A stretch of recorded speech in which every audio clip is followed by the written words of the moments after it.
Hello there, fellow badasses and patriots. My name is Angela Box, and you're watching The Box That Rocks. So don't forget to subscribe, hit the notification bell, all the other stuff YouTube tells you to do, and let's get into it.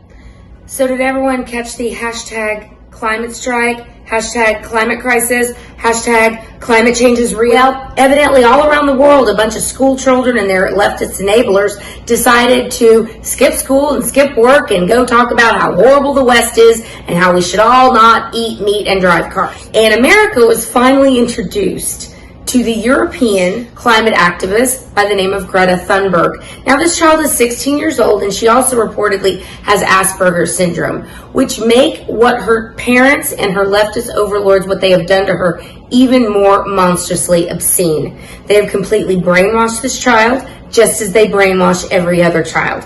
Now, we all know, anyone paying attention that is, knows that this isn't about the climate. This is about communism. This is about all the other isms the left tells us about. We know that the communists in the Communist Manifesto have used children from time immemorial to press their leftist fallacies, and today is no different. So in school, children are taught about transgenderism. They're taught about socialism. They're taught about the Green New Deal. They're taught about how capitalism is bad. They're taught about how Trump is a racist, and if you're white, you have inherent privilege.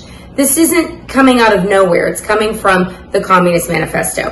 And so what I find obscene is that leftists continue to use children to push their lie and their hoax. Today it's the hoax of man-made climate change. Tomorrow it'll be something else. I find it disgusting. And man, Democrats in the media are gaslighting us at the highest level possible.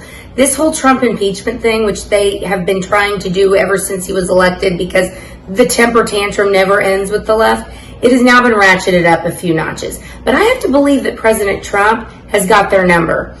The phone call between him and Ukrainian President Zelensky was supposed to be the nail in the coffin for Donald Trump.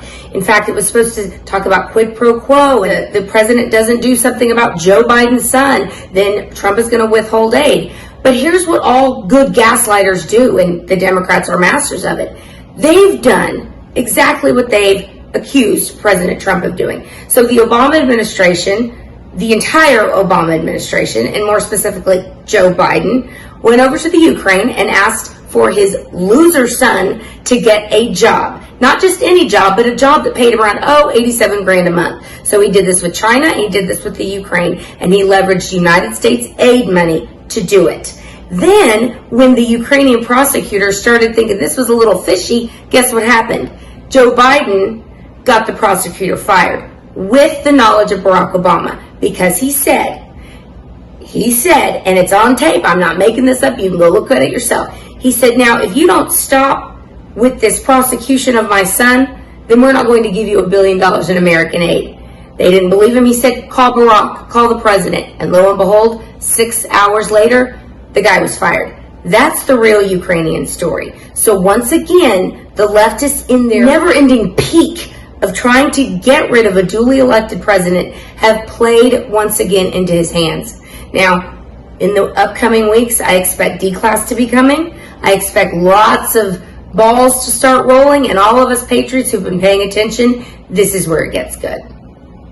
Finally, I have something very, very personal to share with you all, and I hope come closer so you can really hear.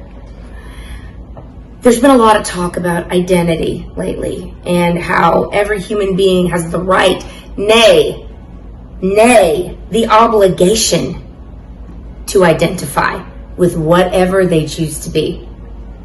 So even though it looks like I'm in a female's body, I've always felt very mechanical inside. Like, I really like to work out, I really like to stay in shape, and I thought, you know what? I think I'm now going to identify as something that's really near to me at all times. And I mean at all times. Of course, I mean my Fitbit. This is not a sponsored video of my Fitbit, but I want them to know that I'm now identifying as a Fitbit. And so it is now your job to make sure that you use my correct pronouns of its and theirs. Because being a Fitbit is now more important to me than just about anything. except mocking the left at every turn. So thank you so much for watching my little quickie. I hope everyone has a great time and come back and check in for the next one. See ya.